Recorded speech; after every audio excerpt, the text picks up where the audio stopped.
Assalamualaikum warahmatullahi wabarakatuh.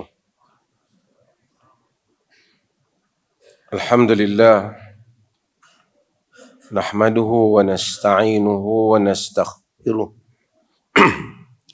wa na'udzu billahi min syururi anfusina wa min sayyiati a'malina. Man yahdihillahu fala mudilla lahu wa man yudlil fala hadiya lahu. Asyhadu an la ilaha illallah wahdahu la syarika lah wa asyhadu anna Muhammadan abduhu wa rasuluh, amma ba'd. Hadirin dan hadirat yang dirahmati Allah.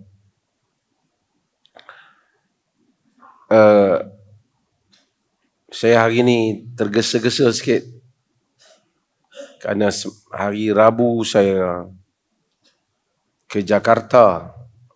Sudah petang saya ke Jakarta. Kemudian hari Selasa. Kemudian habis urusan di Jakarta, sampai Jakarta sudah malam. Pagi itu dah buat urusan di Jakarta, habis urusan di Jakarta, terus balik. Jadi duduk di Jakarta tak sampai 24 jam. Baliklah nak mari kuliah, takut tuan-tuan marah tak mari kuliah.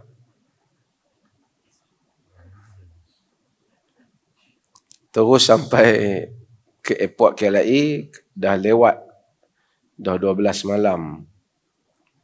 Naik kenderaan, darat, balik ke Perlis. Sampai dah subuh. Mandi-mandi, siap sekejap semua, pas mayang semua. Hari ini Raja Permaisuri Agong datang ke Perlis.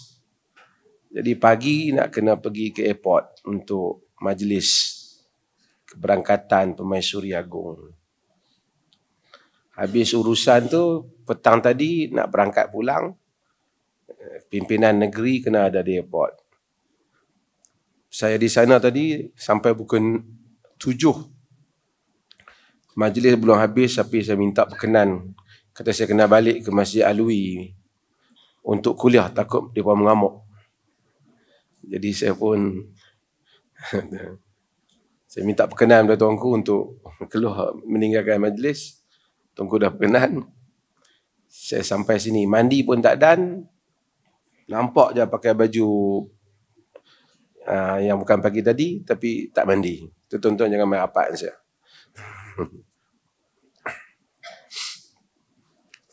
Hadirin dan hadirat yang dirahmati Allah. Saya ingat bukan apa, kuliah ni kerja saya yang asal. Kerja saya yang asal ni kuliah, bukan pentadbiran. Jadi dulu-dulu saya bukan mentadbir, dulu saya kuliah. Daripada kuliah, mengajar, kuliah, ditakdirkan Allah jadi mufti. Terlibat dengan pentadbiran. Jadi apa-apa pun kuliah asal. Kuliah, Indonesia kata kajian, pengajian asal. Kalau sebolehnya saya nak elak daripada ponting kuliah, tapi kadang terponting juga. Dan mudah-mudahan Allah Subhanahu Wa Taala memberi kekuatan kepada kita. Ilmu adalah asas di dalam agama ni.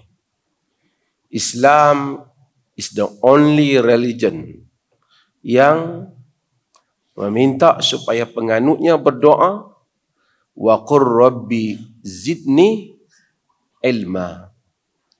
Wahai Tuhanku, tambahkanlah untukku ilmu. Oh my Lord, increase me in knowledge. Wahai Tuhan, tambahkanlah aku ilmu.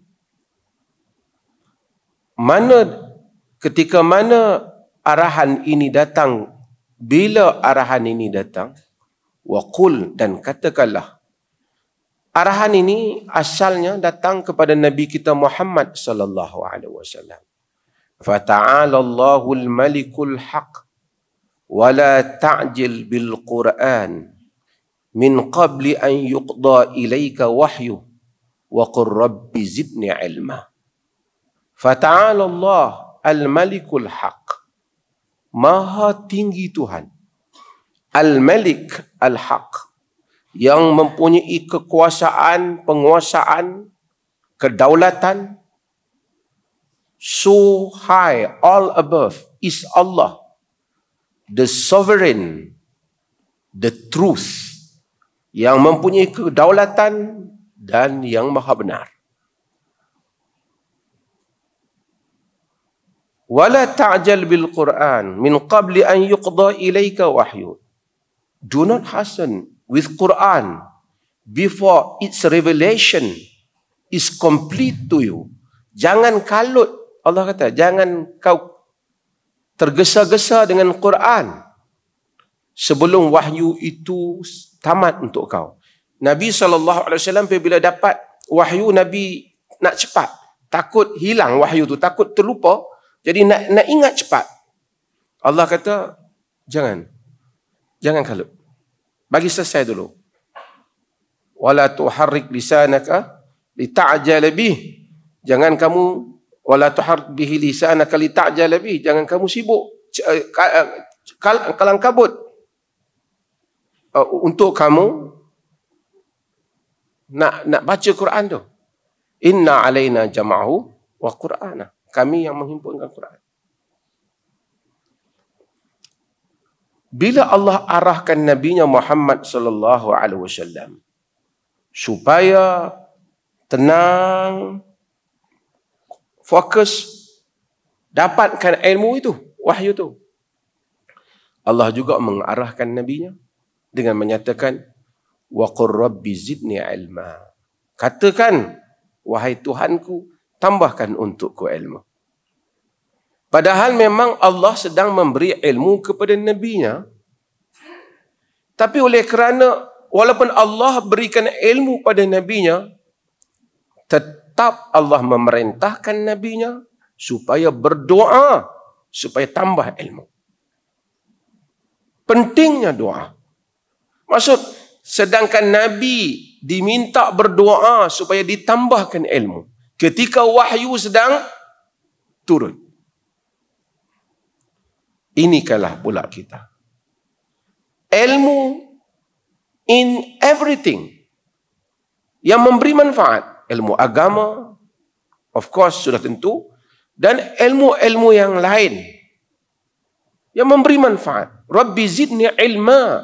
Wahai Tuhan, tambahkanlah untukku ilmu. Ada orang hari berlalu, ilmu tak bertambah pun. Sama ilmu dia kemarin dengan ilmu dia hari ini. Bahkan mungkin hari ini dia ada lupa berapa ilmu yang dulu. Tak ada, nothing new in his life. Tak ada benda yang baru dalam hidup dia untuk dia tambah. Kalau orang berkembang, orang bahas ilmu, dia duk tahu yang lama tu lah. Duk sebut aku tak pernah dengar pun, dia ni baru habang. Yang tu dia. Dia tak tahu. Wa qur rabbi zidni ilma. Wahai Tuhan, tambahkan untukku ilmu. Dan ini penting dalam hidup kita. Bukan saja saya mengajar, tuan-tuan juga belajar dan saya juga belajar. Tapi kita sentiasa dalam sujud kita menyebut Rabbi zidni ilma. Wahai Tuhan, tambahkanlah untukku ilmu. Bila Allah menambahkan untuk kita ilmu, kita mendapati seseorang itu selama mana kita duduk dengan dia, belajar dengan dia, sentiasa ada ilmu baru yang dia ajar kepada kita. Kerana Allah menambah untuknya ilmu. Dan juga mengingatkan kita bahawa doa adalah sesuatu yang paling penting dalam kehidupan. Dalam hadis yang diriwayatkan oleh Al-Imam Tirmizi, Nabi SAW menyatakan, laisa syai'un akramu 'ala Allah min ad-du'a. Tidak ada sesuatu yang lebih mulia di sisi Allah lebih daripada doa. Doa. Kata aku ni nak ilmu apa dah, hang tengok umur berapa dah ada ni. No. Minta doa. Di kalangan para ulama yang sudah meningkat ilmunya, baru belajar ilmu hadis, Allah tempatkan kedudukannya di dalam bidang hadis, bidang Quran. Doa. Dan doa tidak ada yang mustahil. Bahkan orang yang malas berdoa ni, Nabi SAW sebut dalam hadis Tirmizi juga, Man lam yad'illah subhanahu ghadiba alaih. Siapa yang tak doa pada Allah, Allah marah kat dia. Bila dia tak doa pada Allah, Allah marah kat dia. Tuan-tuan yang dirahmati Allah, sikit saya nak sebut tentang hal ini. Nabi SAW dalam hadis Bukhari, dalam Adabul Mufrad, Nabi kata, A'jazun nas man ajaza 'anid du'a. Orang yang paling lemah, orang yang lemah nak berdoa. Doa ni kita fikir senang je, tak perlu isi borang. Allahumma, ya Allah, Rabbana, Rabbi, wahai Tuhanku. Tapi tuan-tuan, hadirin dan hadirat sekalian, kalau Allah tidak memberi taufik untuk berdoa, dia rasa berat nak berdoa. Dia angkat tangan berdoa, tapi perasaan berdoa itu tidak hadir di dalam diri dia. Dia dengar tentang sujud merupakan tempat yang paling mustajab doa, tapi bila dia sujud, dia masih tak dapat meluahkan doa. Dia datang jadi serabut. Dia tak tahu nak sebut macam mana. Dia tak tahu nak merintih pada Allah macam mana. Tanda Allah Azza wa Jal tidak memberikan taufik.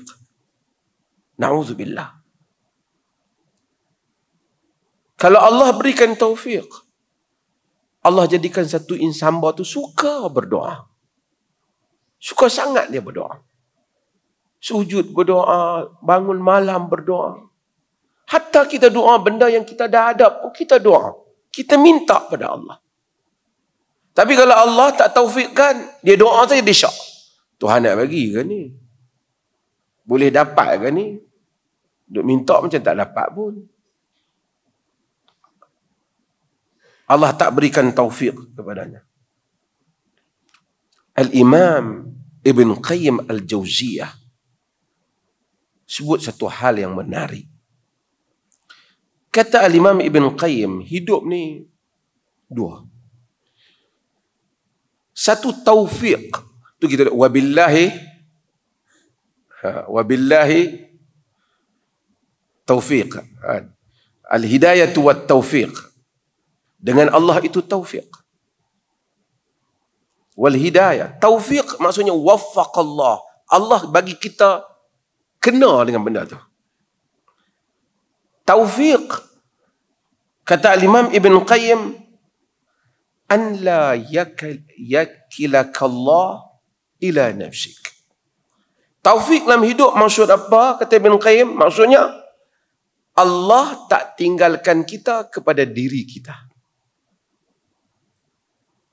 Dia tak tinggalkan kita pada diri kita. Kita tak tinggal macam mana tak tinggal diri kita? Dia urus diri kita. Kadang-kadang kita buat satu benda tak menjadi, kita sedih. Tapi kemudian kita tahu Allah punya kehendak nak selamatkan kita dari satu benda. Ditakdirkan kita jumpa dengan hal yang bagus. Dia takdirkan kita berlaku kejadian tertentu, bimbing kita. Sentiasa dia bawa kita ke tempat hak baik. Itu taufik. Satu lagi ialah khadlan. Di mana Allah Subhanahu wa taala takdirkan kita. Kita ini dia tinggalkan kita. Dia jadikan kita ini an yakhliya bainaka wa baina nafsik. Allah biar antara kita dan diri kita. Sentiasa kita ni rasa apa yang boleh aku buat. diri aku.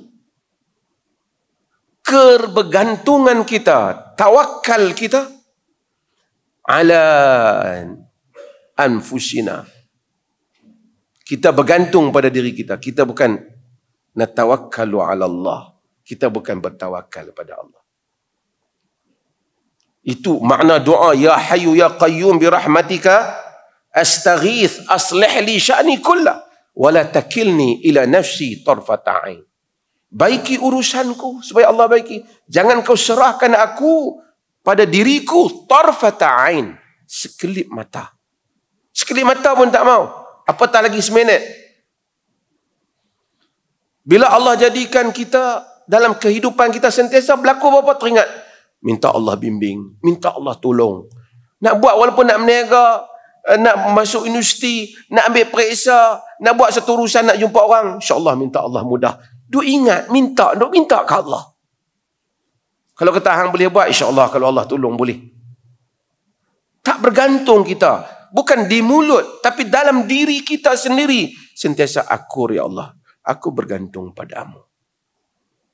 Tapi kalau Allah jadikan kita full confidence, penuh keyakinan pada diri sendiri saja, aku boleh buat, hang tak boleh, mai aku boleh. Itu sebahagian hak dulu confident banyak. Lah kali orang bagi buat kerja tak boleh buat. Tak tahulah. Beras mahal.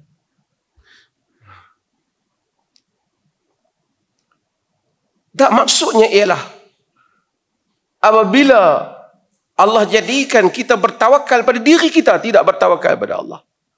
Na'udzubillah. Cuma Ibn Qayyim kata apa?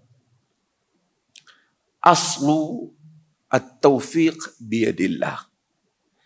Asal taufik, bimbingan itu di tangan Allah. Kalau Allah tolong uruskan kita, insya-Allah. Kalau Allah biarkan, kau buat dengan diri kau. Manusia ni tuan-tuan sekuat mana, sebijak mana, kita tak tahu apa yang nak berlaku. Bukan saja besok, lagi 2 minit pun kita tak tahu. Lagi seminit pun kita tak boleh tahu.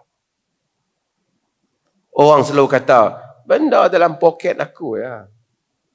Dalam poket kita pun, kalau kita ambil angka 1, 2, 3, 4, 5, 6, 7, 8, 9, 10, bubuh dalam kertas, kita gaul kertas tu bubuh dalam poket. Supaya ambil, mengikut 1, 2, 3, sampai 10 pun kita gagal. Mungkin kita ambil 3 dulu, ambil 4 dulu, ambil 10 dulu. Hal di dalam, in your pocket. Dalam poket kita. Fi jaybik, Arab kata. Dalam poket pun tak dapat. Apatah lagi urusan dunia ini. Kata Al-Imam Ibn Qayyim. Oleh kerana taufiq itu berada di tangan Allah. Aslu taufiq biyadillah. Wa miftahuhu du'a. Dan pembuka kepada taufik itu ialah doa.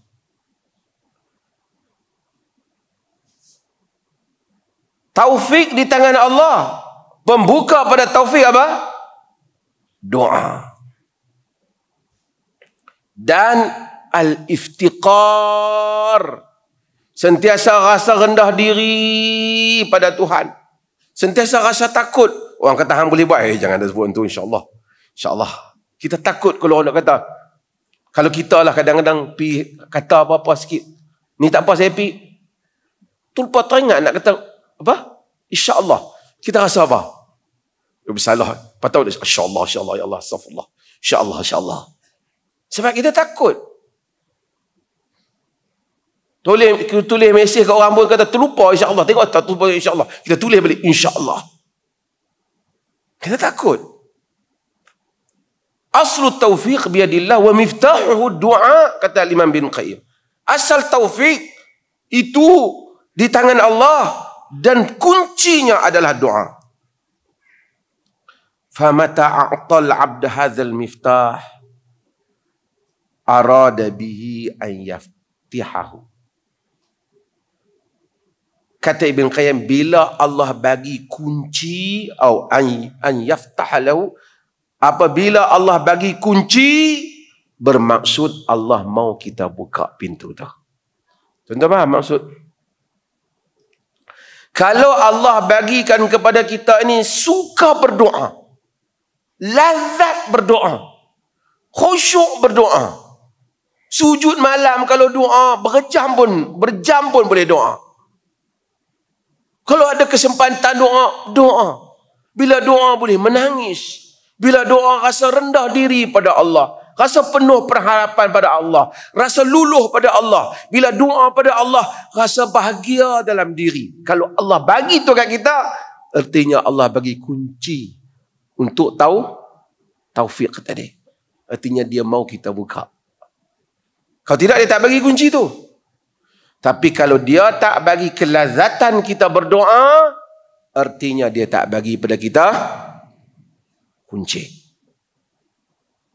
Bila dia tak bagi pada kita kunci, artinya dia biar kita dengan diri kita sendiri. Na'udzubillah. Sehingga kan sebahagian para ulama menyebut di dalam kitab Az-Zuhad Ibn Ahmad, orang mukmin ni macam dengan satu orang yang jatuh di dalam laut dan berpaut pada satu batang kayu. Ombak besar, mulut dia sentiasa apa? Ya Rab, ya Rab, ya Allah tolong, ya Allah tolong. Macam itulah hidup orang mukmin. Macam mana keadaan dia pun, ya Rab tolong, ya Allah tolong. Saya jumpa sebahagian orang, harta ratusan juta, duit banyak. Ada yang saya jumpa pi haji tiap-tiap tahun ada. Ada yang saya jumpa derma banyak. Tapi bila kita sembang dengan dia sentiasa sebut, Allah rezeki, Allah adalah rezeki, alhamdulillah rezeki Allah bagi. Tapi kadang-kadang kita jumpa, adalah juga yang sok kaya takabur, ada juga. Tapi kadang-kadang kita jumpa, duit pun tak banyak, tapi belagak, ya Allah. Sembang. Kata-katalah sepatah, insya-Allah. Yalah. Na'udzubillah. Ada orang. Sebab itu bukan soal harta. Soal insan. Kadang-kadang orang tu Allah berikan kurnia rezeki kepadanya. Kena selalu dia bertawakal pada Allah. Soal agama bukan buat baik sebulan, 2 bulan, setahun. Bukan. Agama. Istiqamah kita dengan Allah. Manusia boleh menghukum kita apa saja. Tapi kita dengan Allah sentiasa ya Rab. Ya Allah. Dalam kesunyian malam, ya Allah. Duduk seorang-seorang, ya Allah, ya Rab. Astaghfirullah. Rabbi ghafirli. Ya Allah, tolong aku. Mukmin. Mudah-mudahan Allah berikan kurniaan kepada kita. Panjang saya buat mukadimah, tuan-tuan. Ada satu lagi hadis yang saya ingat saya baca habis dah tertinggal. Satu hadis berhubung dengan sujud tilawah ni ialah hadis Abdullah ibn Umar. An ibn Umar radhiyallahu an qala kana an-nabiy sallallahu alaihi wasallam yaqra'u alaina al-Quran fa idza marra bis-sujud kabbar wa sajadna ma'ahu rawahu Abu Dawud bi sanadin fihi layyin atau fihi lin.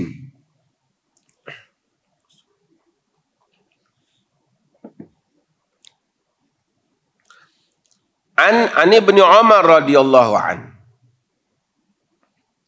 Qala, katanya, kana Nabi sallallahu alaihi wasallam, adalah Nabi sallallahu alaihi wasallam, yaqra'u alaina al-Quran, baca kepada kami Al-Quran.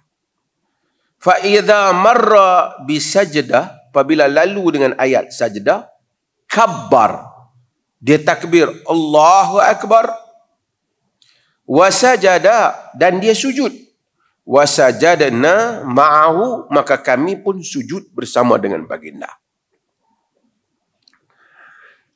Hadis ni diriwayatkan oleh Abu Dawud dan Ibn Hajar kata sanad hadis ni dhaif.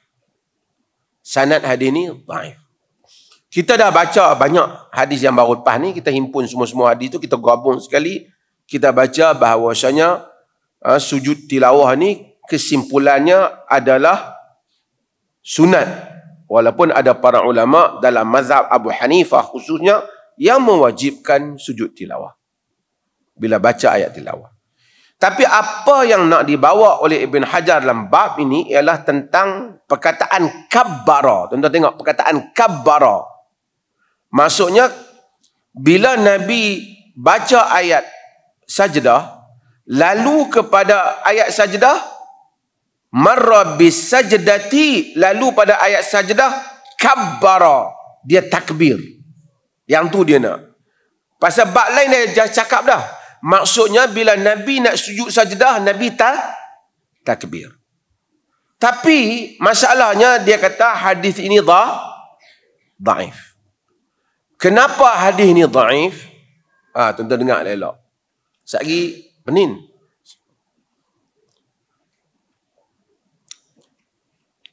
Hadis ni dia diriwayatkan oleh Abu Dawud melalui rawinya Abdul Razak, dan Abdul Razak ni telah mengambil hadis ini daripada Abdullah bin Umar, daripada Nafi' maula Ibnu Umar, daripada Abdullah bin Umar.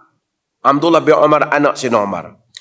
Anak Abdullah bin Umar pertama tadi cicit Sayyidina Umar. Yang ni hadis ni diriwayatkan oleh anak Sayyidina Umar, namanya Abdullah bin Umar. Kita semua tahu pasal Abdullah bin Umar dan selalu kita bahas tentang dia. Siapa yang dengar hadis ni daripada dia? Yang mendengar hadis ni daripada dia ialah Nafi' maula bin Umar. Nafi' ni adalah dulu merupakan hamba Ibn Umar, tapi dia adalah murid besar Ibn Umar. Hadis melalui sanad Nafi' ni dan Muwatta' Malik khususnya antara hadis yang sanadnya emas. Kan? Kerana Malik mengambil hadis daripada Nafi', Nafi' daripada Ibn Umar. Okey. Tapi riwayat ni siapa yang dengar daripada Nafi'? Yang mendengar hadis ni daripada Nafi' satu orang, namanya Abdullah juga. Abdullah bin Hafs bin Asim bin Umar Al-Khattab. Jadi cucu siapa? Cucu Abdullah, cucu Sayyidina Umar. Cucu Sayyidina Umar melalui anak Sayyidina Umar mana? Melalui anak Sayyidina Umar yang bernama Asim. Sayyidina Umar ni ada anak Abdul Rahman, Abdullah, ada juga anak dia nama Asim. Asim ni, jika tuan-tuan masih ingat, ada cerita walaupun sanad dia tu sukar untuk ditemui dengan, tapi disebut oleh Al-Imam Ibn Kathir, disebut oleh Ibn Asakir, cerita tentang Sayyidina Umar dengan satu orang perempuan yang nak campur susu dengan air. Tuan-tuan pernah dengar cerita tu? Tak pernah. Tuan-tuan ni memang hadis-hadis sahih saja yang dengar. Cerita ni dari segi sanad tidaklah kuat. Bahkan ada perbincangan yang sukar, terputus ataupun disebut oleh beberapa kitab-kitab tapi tak ditemui sanad yang jelas. Tapi sangat masyhur kerana disebut oleh kitab-kitab besar. Kononnya Sayyidina Umar berjalan, dan memang kerja Sayyidina Umar ni sebagai khalifah, dia malam-malam dia berjalan melihat rakyatnya, dan suatu hari dia mendengar satu dialog antara seorang perempuan dengan anak perempuannya. Perempuan tu kata, kita kena campur susu kita dengan air. Kalau tidak tak banyak nak berniaga. Dia kata jangan campur. Kerana Amirul Mukminin, anak perempuan dia kata, telah bagi tahu jangan campur susu dengan air. Tipulah kan susu dengan air. Tapi sekarang tu macam orang berniaga kan. Tapi kalau campur orang boleh tahu susu kan. Sekarang ni kita jarang dapat susu sedap, orang campur. Macam orang jual cucuk badak lah. Ambil santan, perah, santan tu buat ni, hampas tu dia buat inti tu. Memang tak sedap, out terih. Kan? Itu memang. Tapi maksudnya macam tu lah. Jadi, dia kata, aina amirul mu'minin? Mana ada amirul mu'minin yang nampak kita? Mak dia kata, kita ni malam-malam dalam rumah kita. Dia kata, in lam yarana amirul mu'minin, Allahu yarana. Jika amirul mu'minin tak nampak kita, Allah nampak kita. Ma kuntu uti'uhu fil mala' wa asihu fil khafa. Aku bukan jenis orang yang taat pada amirul mu'minin pada di hadapan orang ramai, tapi aku lawan dia ketika bersendirian. Aku tak nak macam tu. Omar terpikat dengan kata-kata. Dikatakan cerita ni lah. Omar terpikat dengan kata-kata. Lalu memanggil anak-anak dia supaya pergi tengok. Kalau dia ni belum bersuami, kita ambil dia. Kau orang kahwin dia. Aku nak buat dia menantu. Dikatakan semua anak dia, Abdullah bin Umar dah ada isteri, Abdul Rahman. Asim tak ada isteri dan Asim bersetuju untuk berkahwin dengan perempuan ini. Riwayat-riwayat yang disebut oleh Ibnu Jauzi di dalam As-Safwah menyatakan daripada Asim inilah, keturunan dengan perempuan inilah lahirnya Omar bin Abdul Aziz. Omar bin Abdul Aziz itu pun memang keturunan Umar bin Khattab. Okey. Melalui Asim ni lah. Cuma riwayat tadi ni dilihat sebagai tak kuat. Tapi biasanya para ulama ni, hatta Ibn Kathir dan ramai mereka tasahul, bermudah-mudahan, mudah-mudah sikit, longgang sikit dalam bab cerita-cerita yang baik, yang membabitkan sahabat dan tabi'in, yang mana cerita tu bukan hukum agama. Satu benda yang bagus. Mungkin ada asalnya, tapi terputus sanad dan seumpamanya. Dalam hadis halal haram, mereka ketat. Dalam cerita macam ni, hatta Ibn Hajar ambil daripada Waqidi, daripada apa, longgar. Kalau ada orang cerita pun, kita tak sanadnya tak kuat, tapi cerita tu memanglah disebut dalam kitab-kitab. Macam tu. Tapi yang pentingnya, Asim ni, saya nak cerita, Asim ni adalah anak Omar. Daripada Asim ni, ada anak dia nama Hafs. Daripada Hafs ni, ada anak dia nama Abdullah. Anak Hafs ni, seorang nama Abdullah, seorang nama Ubaidillah. Rawi bagi hadis ni, yang riwayat Abu Dawud ni, anak, cucu cicit Omar ni, yang nama dia Abdullah. Sebab tu Abdullah bin Umar Al-Umari. Okey. Tak apa. Masalah dengan Abdullah ni, dia rawi yang dhaif. Kalau hak dengar tu, cucu cicit Sayyidina Umar, mereka pergi kata dhaif. Teruk dia ni. Nanti dulu, ngaji, sebut Rabbi zidni ilma. Bukan kita yang sebut dhaif. Ulama-ulama hadis, mereka sebut ia sebagai dhaif. Guru Al-Imam Al-Bukhari, Ali Al-Madini, ni guru Imam Bukhari, kata dia dhaif. Yahya bin Sa'id kata dia dhaif. Ibn Hibban kata apa? Ibn Hibban kata masalah dengan Abdullah ni, ghalaba alaihi salah wal ibadah. Dia ni ahli kuat semayang, orang soleh, hatta ghafala an hifdzil akhbar, sehingga dia ni pulun ibadat bagus soleh, tapi bila bab hafalan ni tak berapa bagi tumpuan. Bila dia tak bagi tumpuan, menyebabkan dia riwayat, dia selalu tersasul dalam riwayat dia. Dia tersasul. Bila dia tersasul, bila banyak sangat salah, ulama-ulama hadis tinggal. Dia bila banyak salah, dia panggil meriwayatkan manakir, meriwayatkan mungkar. Mungkar tu bukan man ra'a minkum mungkaran tu. Bukan mungkar hadis, amalan mungkar. Mungkar dalam hadis maksudnya bercanggah dengan riwayat yang sahih. Itu mungkar. Ni pelajar Kuib sadar dah? Mana Kuib? Ada? Berapa orang belajar Kuib? Mungkar dengan maksud itu. Kalau sahibul manakir, bukan dia pergi buat maksiat minum arak ke apa.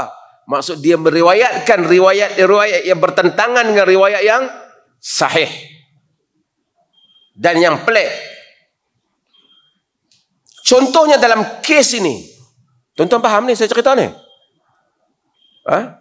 Dalam kes ini, ni mengaji hadis dia ada sikit, payah sikit. Dalam kes ni, orang lain pun riwayat juga hadis ni.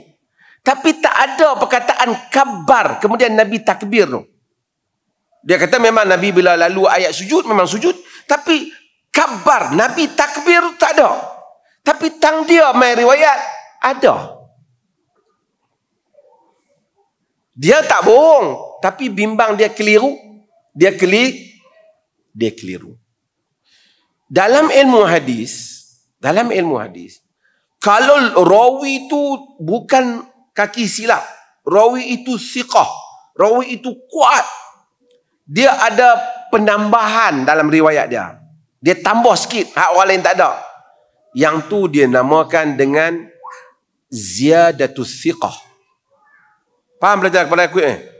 Ziyadatus siqah. Maksud siqah menambah. Ada apa? Ada edisi tambahan sikit kat dia. Ziyadatus siqah secara umumnya, bukan detail, secara umumnya boleh diterima.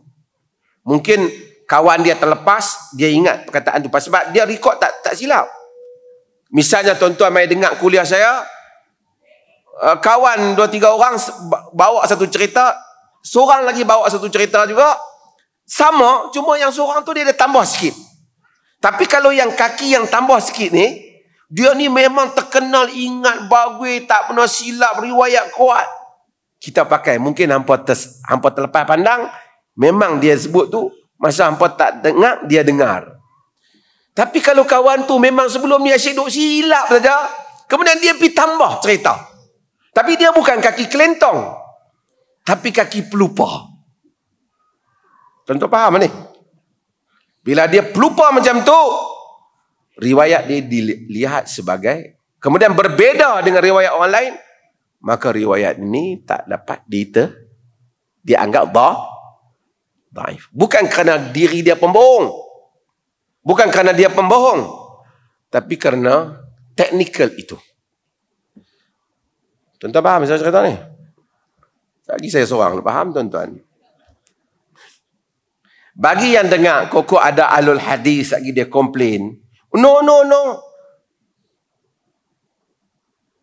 Abang dia atau adik dia, Ubaidillah bin Umar, saya sebut tadi dia ada apa? 2 orang kan? Riwayat juga hadis ni.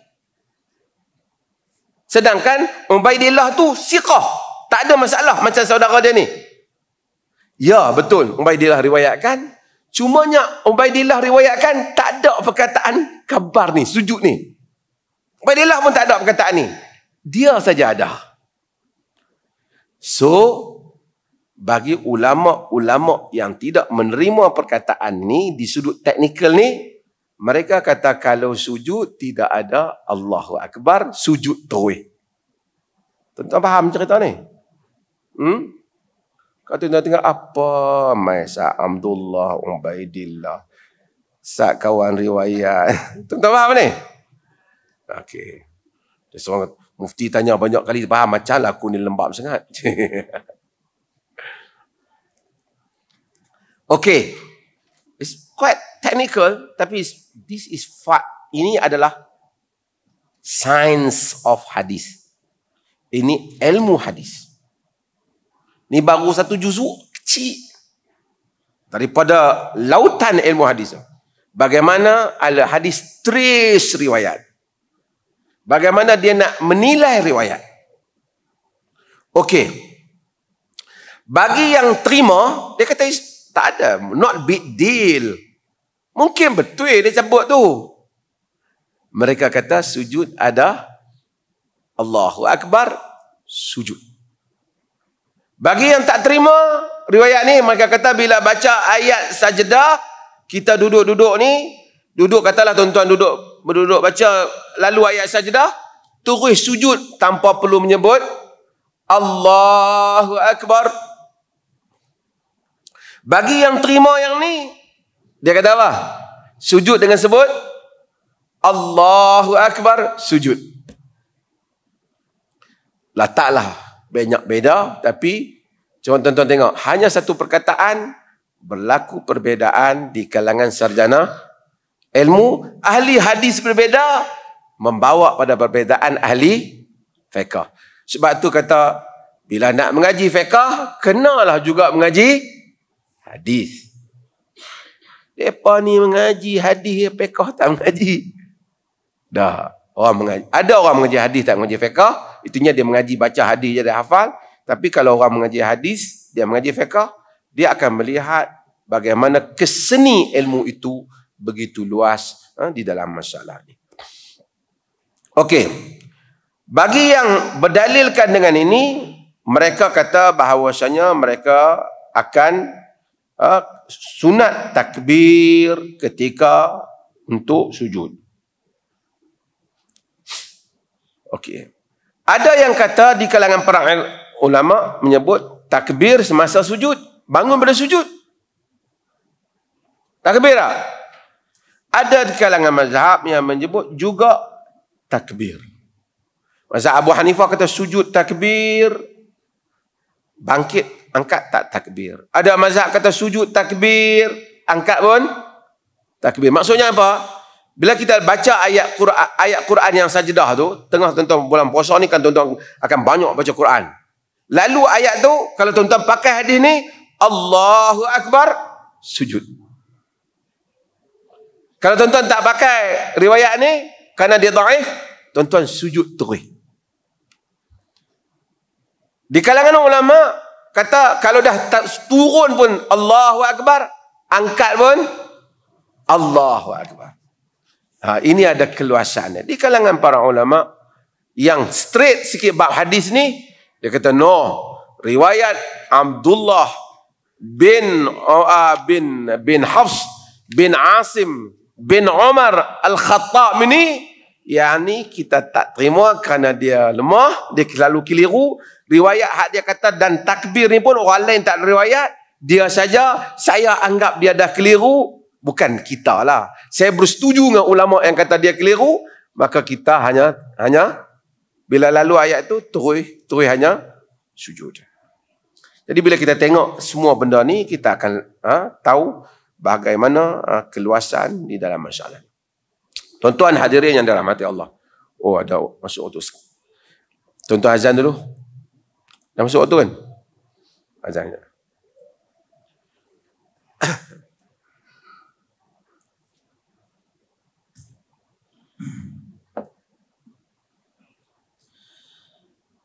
Allahu Akbar, Allahu Akbar,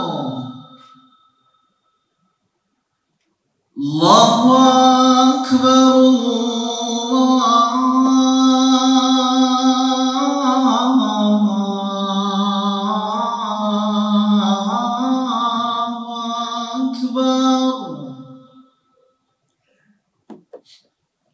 أشهد أن لا إله إلا الله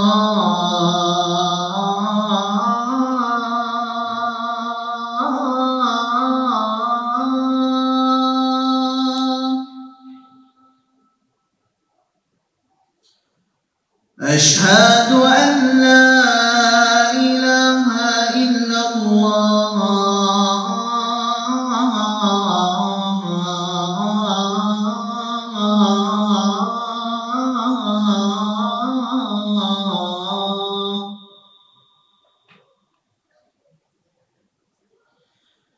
أشهد أن محمد رسول الله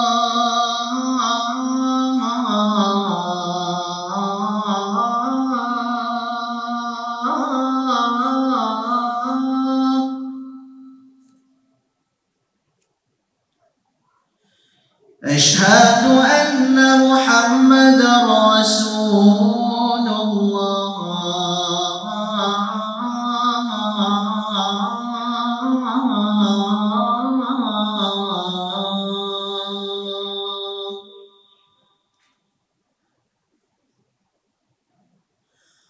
حي على الصلاة.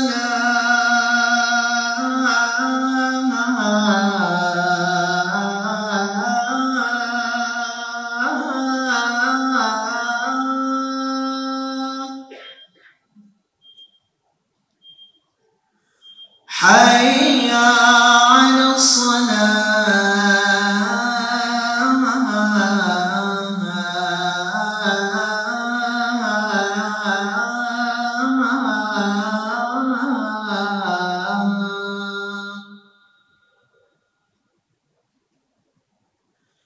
حي على الفلاح.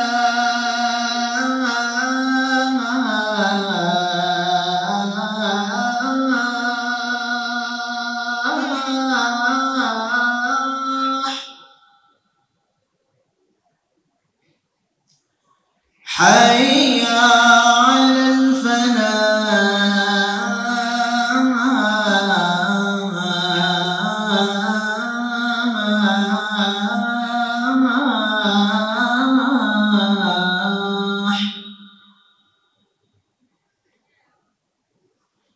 الله أكبر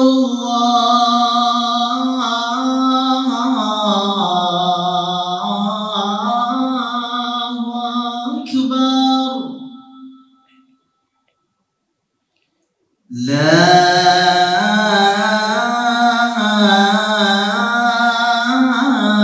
إله إلا الله.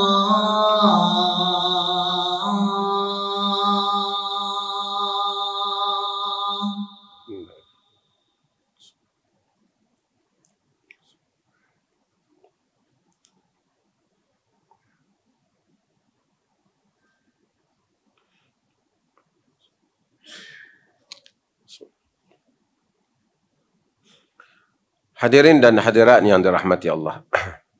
Kita sambung semula. Pada hadis-hadis, ni hadis yang terakhir dalam bab sujud tilawah ni. Pada hadis-hadis yang kita baca ni, kita tak jumpa bahawasanya ketika nak sujud sajdah ini, utamanya tadi Rasulullah dah baca Quran, sujud sajdah, sahabat ada riwayatkan Nabi takbir tadi. Walaupun kita kata ada masalah pada rawi itu. Rawi itu kita kata tadi bukan penipu, tapi dia orang soleh yang tak menumpukan kepada hafalan.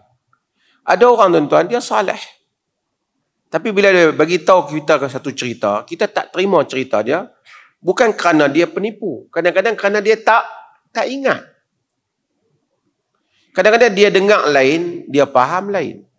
Ini yang tak difahami oleh sebahagian orang di dalam ilmu. Dia ingat kalau orang tu ustaz, dia mesti baca, mesti dia faham betul. Mungkin dia faham tak betul. Soleh suatu benda yang lain. Seorang tu kuat semayang, bukan membuktikan dia pandai. Ini beda. Hatta dalam semua ilmu. Satu orang tu kuat main masjid, kuat semayang, kuat ibadah. Tapi kemudian dia bagi pandangan tentang hukum hakam fiqh. Itu pandangan dia bagi itu kalau tak berdasarkan kepada hujah dalil. Tak terima, kita tak boleh tengok hanya kerana dia pakai lebay. Ini mengelirukan orang awam. Orang awam dia tak faham. Dia tengok, takkan tak betul. Dia tu pergi Mekah banyak kali. Pergi Mekah banyak kali pasal dia ada duit lebih dan dia rajin, alhamdulillah. Dia pergi saleh. Cerita lain. Fiqh lain. Hadis lain. Mesti bedakan. Hatta dalam ilmu lain pun. Dulu kita tengok orang yang kita ingat dia pandai. Ekonomi kita ingat dia pandai. Orang bagi dia buat, tak erti. Ada juga. Tu di negeri mana saya tak pasti. Maksudnya, Artinya, hal-hal yang seperti itu berlaku dalam kehidupan manusia. Rawi yang saleh, ahli ibadah, tidak semestinya rawi yang kuat. Sebab tu dia kata, binaqlin adlin dhabit. Hadis hendaklah, rawi hadis itu adil dan dhabit. Adil ni dia saleh. Bukan kaki penipu, bukan kaki pembohong, bukan apa. Tapi tak cukup, dia mesti dhabit. Berupaya menjaga maklumat. Berupaya menjaga maklumat apa? Ingat dia kuat. Ataupun menjaga teks yang dia riwayatkan. Kalau dia tulis buku, dia jaga buku tu. Supaya orang lain tak boleh main tambah titik ke apa. Okey. Balik pada apa yang saya sebut tadi. Maka kita dapati ada riwayat yang takbir, tapi tak ada riwayat yang Nabi Allahu Akbar angkat tangan untuk sujud sajdah. Maka dengan itu, kalau sujud angkat tangan, sujud sajdah, langsung tidak ada. Ulama-ulama, sebahagian saya dah sebut berkuliah lepas, ada dua sisi pandang. Satu golongan para ulama, mereka ni majoriti, mereka tengok sujud sajdah ni macam solat. Pasal dia sujud. Dia macam solat. Bila dia macam solat, maka tak boleh sujud sajdah tanpa wudu. Faham tuan-tuan? Lagi tanpa apa? Tanpa menghadap kiblat. Tanpa tutup aurat. Tutup aurat ni sekali hak duk faham lah. Oh, dia kata boleh sujud sajdah sambil telanjang lah. Ni pun ada mangkak juga. Mangkak ni memang tak boleh. Celup kepala dulu, tarik kaki naik atas pun tak apa nak faham. Orang kata tak aurat ni umpamanya, kalau wanita tu duk baca Quran di rumah dia, lalu ayat sajdah. Umpamanya. Boleh tak dia sujud? Kalau dia di atas kaul sujud sajdah itu macam solat, dia tak boleh lah. Tuan-tuan faham? Okey. Saya nak beritahu, kaul banyak, tapi saya nak grupkan kaul tu, bagi mudah. Satu lagi ialah aliran yang mana menyatakan bahawa sujud sajdah ni bukan solat. Dia sujud tilawah ni kaitan dengan ayat tu bila kita baca. Bagi yang pendapat macam ni, ramai di kalangan ulama hadis, di kalangan salaf juga, pendapat yang pertama tadi majoriti tuan-tuan. Kebanyakan ulama, mazhab-mazhab banyak pendapat macam pertama tadi. Ni pendapat kedua. Ada ulama hadis dan ada juga ulama-ulama salaf dulu, termasuk kemudian hatta dalam sebahagian ulama-ulama Hambali, sebahagian mereka cenderung pada yang banyak memetik riwayat-riwayat hadis ni, mereka melihat yang ni bukan solat. Bila dia bukan solat, tak wajib wudu. Tak wajib tutup aurat. Hatta kalau tak menghadap kiblat pun sujud.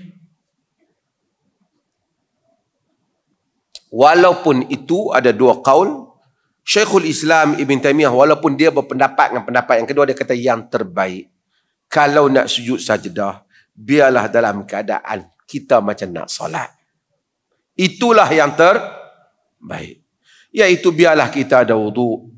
Karena bila nak baca Quran tak semesti ada wudu. Tapi bila nak pegang Quran, ada isu tentang para ulama tentang masalah wudu. Walaupun ada khilaf, tapi ada isu yang besar tentang masalah wudu. Okey. Jadi, eloklah berwudu. Eloklah menghadap kiblat. Eloklah dalam keadaan menutup aurat. Itu adalah yang terbaik di dalam isu ni. Dan ini saya telah sebut pandangan-pandangan para ulama. Cumanya kalau tuan-tuan tiba-tiba tengok ada orang duduk di Masjidil Haram, ke bahagian orang perempuan saja ke yang tak nampak siapa, dia rambut nampak apa semua, lalu ayat sajdah dia sujud, kita tak payah kata dia ni tak mengaji. Bukan dia tak mengaji, dia mungkin dia mengaji tapi dia pada mazhab yang lain. Yang masalah orang ni bila dia pergi mengaji satu saja, lalu dia rasa buah dia tu habis dah, banyak tu saja. Bila kita tahu sebab apa mereka berbeza pendapat, kita akan hormat sebab itu. Yang kita tak boleh terima, tak ada dalil apa, pergi buat. Itu cerita lain. Ini dalil dia ada, tapi macam mana dia faham. Golongan yang kedua ni dia faham. Sujud tilawah ni bukan solat. Bila dia bukan solat, kemudian tak ada lah nak kena bagi salam. Ada mazhab, banyak mazhab menyatakan lepas sujud tilawah bagi salam belah kanan, termasuk mazhab Hanbali. Jadi kalau kita tengok, ada yang bagi salam, ada yang sujud saja tanpa bagi salam. Kesemuanya itu di dalam daerah fiqh yang dibenarkan. Yang penting tuan-tuan lalu ayat sajdah, tuan-tuan sujud. Kalau berwudu, itu yang terbaik. Menutup aurat, menghadap kiblat, sujud.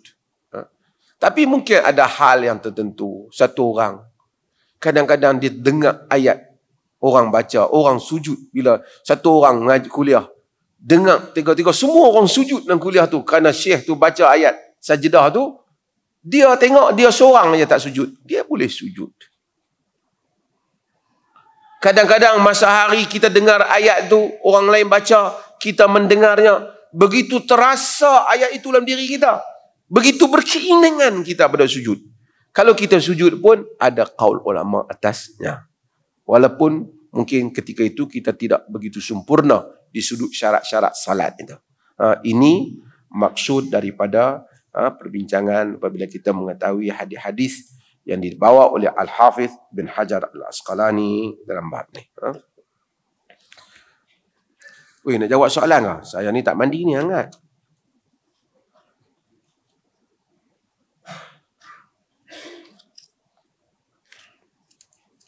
Jawab satu itu boleh kot.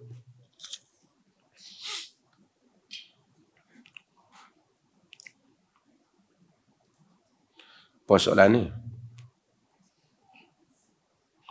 Bagaimana ulama hadis kesan apabila orang-orang mengambil pelbagai jalur sanad yang makbul bagi mensahihkan hadis maudhu'? Means, ada orang putih kat sikit. Lebih dari satu jalur, iaitu jalur yang lain itu sebagai mutaba'ah ataupun syawahid. Panjang nak cerita ni. Saya cerita sikit tuan-tuan nak bagi faham. Pertama, bila satu orang zaman dulu, dia riwayatkan hadis, bukan orang teris siapa sanad yang dia ambil. Orang teris dia tu sendiri, hang siapa.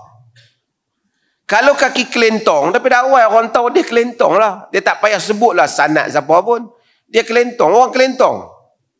Kalau orang tu, masalahnya kalau dia ada dua. Kalau orang bercakap benar, dia ni kita tahu rekod bercakap benar, soleh, tak pernah berbohong. Dia cerita pada kita satu hal. Kata berlaku kejadian. Kejadian tu kita tengok pelik yang dia cerita. Tapi kita nak tolak sukar sebab kerana apa dia? Dia satu orang yang kita percayai. Tak ada rekod berbohong. Orang baik. Tapi kalau satu orang kaki kelentong. Kelentong saja. Lepas tu dia cerita kat kita satu kejadian cerita. Kita kata peliknya cerita ni no. Nak pelik apa? Dia kaki kelentong. Tuan-tuan faham tak? Tak ada pelik apa kaki kelentong. Lebih pada tu dia boleh cerita. Tapi yang kita akan jadi masalah, kalau orang tu ahli cakap benar. Dia cerita. Sama ada fakta yang dia cerita tu memang benar, ataupun mungkin bukan dia tipu, dia telah terkeliru kena tengok apa benda. Tapi dia tak tipu, mesti ada asas dah. Tapi kalau kaki kelentong, tak payah. Tak payah buat apa. Kan? Macam saya cerita orang ni, orang yang bertengkar antara gagak dengan kambing. Kan? Arab selalu buat contoh tu. Satu orang tengok daripada jauh. Orang kata, nak tampar tu, gagak. Kan dia kambing tu. Padang pasir kan. Gagak, kambing tu, kambing hitam. Gagak. Kan? Pergi dekat, terbang. Tu aku kata gagak, burung. Dia kambing, terbang. Kambing yang jenis terbang. Tuan-tuan nampak macam mana? Payahlah. Kalau macam tu memang kaki kelentong lah. Orang kelentong, macam saya sebut kata, orang cerita, kampung aku, ya Allah, sungai dia cedok air, dapat ikan. Itu kampung hang tak tengok kampung aku lagi. Kampung aku kena kuih ikan, baru boleh ambil ayam. Tu dia. Kita tak boleh buat apa. Kan? Ini saya nak buat contoh. Bagaimana orang kalau kaki kelentong. Kaki kelentong, bila dia kelentong banyak kali, dia bagi riwayat-riwayat yang kelentong, lama-lama kita akan tahulah. Kita akan tahu bahawasanya dia berbohong ataupun dia tak cakap benar. Karena bila dia rawi itu sendiri akan dia bukan orang akan tanya siapa sanad hang. Orang tanya hang siapa? Siapa guru hang? Hang ambil daripada siapa? Siapa yang telah recommend hang? Siapa yang telah recognize hang sebagai perawi hadis? Kalau tidak, bukan orang ambil. Dia bukan jenis ambil langsung abang punya. Tengok langsung abang, ada jambang sikit. Keluarga Nabi. Lah kali skema. Bukan macam tu. Tapi ini tak tuan-tuan, beberapa tahun yang dulu dah ada orang Arab yang main tipu pasal keluarga Nabi ni. Tuan-tuan masih ingat? Beirut mana tahu, dah habis dah sapu duit dah. Dia yang dulu tu siap bagi ceramah satu stadium. Lepas tu berapa tahun kemudian lupa, main skema baru pula. Kena pula. Bukan pasal orang Arab hak penipu tu. Sebab cara fikir kita tu. Cara fikir kita. Pasal kita ni suka fikir macam tu. Fikiran kita, kalau orang tu mai-mai wali Allah, mai-mai keluarga Nabi ada ajaib. Kita tak fikir Allah menyuruh kita beramal saleh dan menghubungkan antara kita dengan Allah. Punya banyak tadi kita sebut, Allah suruh kita berdoa. Wa qala rabbukum ud'uni astajib lakum. Tuhan kamu kata doa pada aku terima doa kamu. Kita tak seronok semua tu. Innal ladzina yastakbiruna an ibadati fasayudkhuluna jahannama dakhirin. Yang mana sombong daripada doa pada Allah masuk api neraka dalam keadaan hina. Kita tak seronok. Walaupun Tuhan hampa doa kat aku. Kita tak mau. Kita mau pergi cari orang punya. Kita mesti cari satu broker suruh dia doa untuk kita. Bukan tak boleh suruh orang doa. Boleh. Tapi kita semua, macam tu yang saya kata, pergi Mekah tak jadi. Kena pergi jadi kubur. Supaya dikubur, minta orang kubur. Bagi tunai hajat kita. Macam itulah.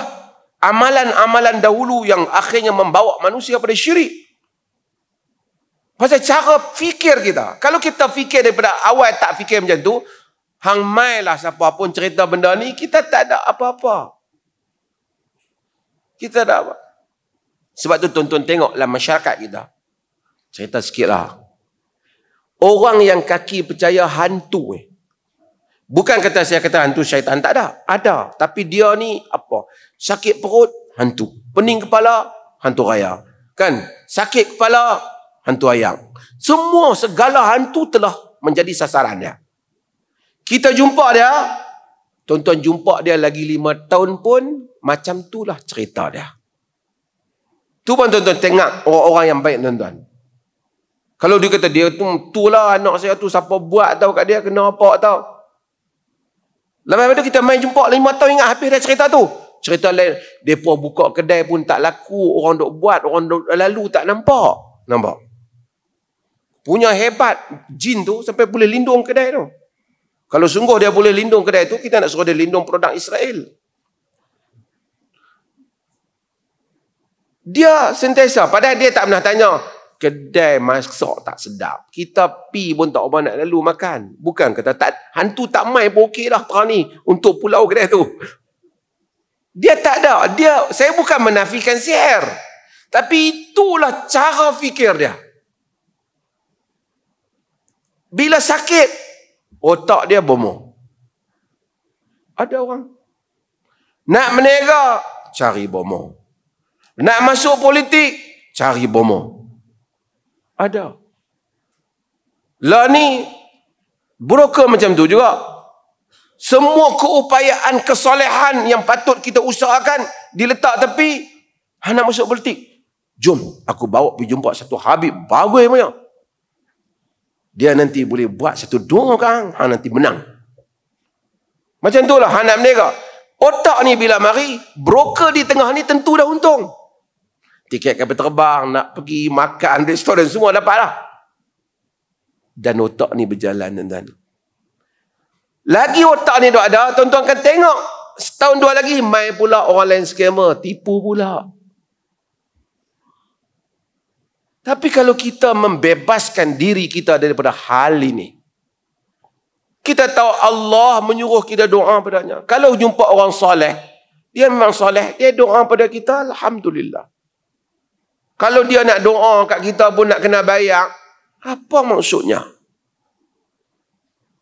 Dan orang soleh, dia tak ada, mai, siapa nak doa, mai, saya doa. Mai. Tuan-tuan tengok hak dalam video tu. Hak Pakistan apa. Salam tu dia duit penuh. Salam sampai bergegak badan tu. Dia jadi macam histeria ke apa. Tapi semua salam tu, salam kena ada duit, baru ada doa. Dia seolah-olah confirm. Kalau aku doa, mustajab. Ni, anak murid hak kat bawah ni. Salah seorang wali Allah telah datang ke tempat kita. Ni, hak kat bawah ni. Hak sebut tu pun, ada persen. Dia ada rangkaian ni semua. Hang nak jumpa? Aku bawa. Tapi hampa kena bawa ni sekarang nak jumpa biasa. Ini industri perniagaan. Tuan-tuan tengok 2-3 hari ni macam-macam orang cerita. Semua hak skamer-skamer kebelakangan ini. La samahallah, na'udzubillah. Semua ada identiti agama. Yang ada serban, yang ada janggut, yang ada mata bercelak, yang ada sambil tahajud buat live. Macam-macam. Ini kalau sekiranya Karl Marx tu memang kafir. Dia hidup, dia kata dia benar. Walaupun dia salah. Karena dia kata religion is opium. Agama adalah candu. Bukan agama candu. Islam tak candu. Orang yang kepala pemikirannya itu tersasul, superstitious minded mentality, otak yang khurafat, yang sentiasa tersasul dengan versi agama. Tapi orang yang belajar agama, rujukan kita Quran, Sunnah. Ulama memang kita perlukan mereka, tapi mereka akan bahas pandangan itu atas Quran dan Sunnah. Tapi kalau kita bagi lesen kepada golongan agama, ulama ni kalau dia kata tak sambung dengan Quran dan Sunnah pun, kita kena pakai dia. Kalau Nabi ke kanan, dia ke kiri, kita pergi kiri. Bila dia bagi lesen tu, lesen besar. Kemudian kalau itu yang menyebabkan tertipu. Ramai orang pakai jadi ulama. Yang dulu siapa-siapa saja di negeri dia pakai selok jin, bagus punya bubuh rokok, main Malaysia bubuh serban, bagi mata bercelak sikit, semua orang cium tangan. Hatta hak golongan agama juga. Sebab ini satu keuntungan yang besar. Modal air liur saja. Mari cakap saya, cakap. Tak perlu apa. Bisnes yang paling mudah, tuan-tuan, agama. Mari tayang badan, Masya Allah, Masya Allah, Masya Allah. Habis. Sebab itu Syifa binti Abdillah, dalam riwayat, dia melihat satu orang yang berjalan di pasar, berjalan dalam keadaan tu, Masya Allah, tunduk. Dia kata, laqad ra'aitu Umar bin Khattab. Aku lihat Umar bin Khattab. Idza masya asra. Wa idza takallama asma'. Bila dia cakap, jalan jelas, laju. Bila dia cakap, jelas. Wa idza daraba auja'. Kalau dia pukul, sakit. Tapi dia orang yang paling bertakwa kepada Allah. Tapi versi ni, tak mau versi ni. Versi ni, dia mau versi satu ulama, yang satu orang pakat mengaku ulama. Hampa ni jenis tak ikut ulama. Jenis tak ikut ulama. Ulama yang dia maksudkan tu ulama dia lah. Sebab tu kita boleh tanya, nak ikut ulama mana? PAS, UMNO, PKR, Bersatu, saya sebut nama parti. Semualah pakai ada ulama belakang. Ulama mana yang nak suruh kita ikut ni? Ulama bukan maksud orang yang tubuhkan persatuan ulama ataupun badan ulama. Ulama adalah orang yang membuktikan penghujahannya berdasarkan ilmu. Kalau tidak, habis orang goreng agama ni. Ada yang pakai serban, ada yang simpan janggut, ada yang bercelak, habis pakai ikut. Harap dia boleh tak ada yang kena lah, mudah-mudahan. Saya dulu ada jumpa satu orang ahli perniagaan yang sangat bagus. Dalam perniagaan bagus dia punya calculation dia ni. Kira bicara bisnes dia ni very good. Tapi dia tengok orang perkenal dia kepada satu ustaz. Ustaz ni bila orang perkenal kat dia pun pengaruh tengok ustaz ni, Masya Allah, apa semua. Dia bagi ratus ribu ke ustaz ni. Untuk keberkatan dia. Saya bukan kata tak boleh bagi ke ustaz. Boleh bagi kalau kena cara. Lah kali dia tengok ustaz ni lebih mewah pada dia sendiri. Tukang kereta, baju mahal, semua benda kemewahan mahal. Semua duit-duit yang dia bagi tu tak nampak pun membesarkan pusat-pusat pengajian dia kata. Hanya dia invest untuk diri dia sendiri. Then dia mai jumpa saya. Dia cerita macam mana agama jadi macam tu. Saya kata it has nothing to do dengan agama. Itu adalah pilihan. Dia ni ada jawatan lah. Ada gelaran yang saya tak mahu sebut. Pilihan. Kerana itu cara you fikir. Bukan salah bagi pada duit pada orang agama. Hadiah pada orang tak salah. Tapi apabila you berfikir you tak boleh berhubung dengan Allah. Dia yang akan hubung awak dengan Allah. Itu salah. Itu adalah satu benda yang salah. Mudah-mudahan Allah rahmati kita insya-Allah dan diberikan kurniaan pada kita ilmu dan bimbingan. Wassallallahu ala nabiyyina Muhammad walhamdulillah.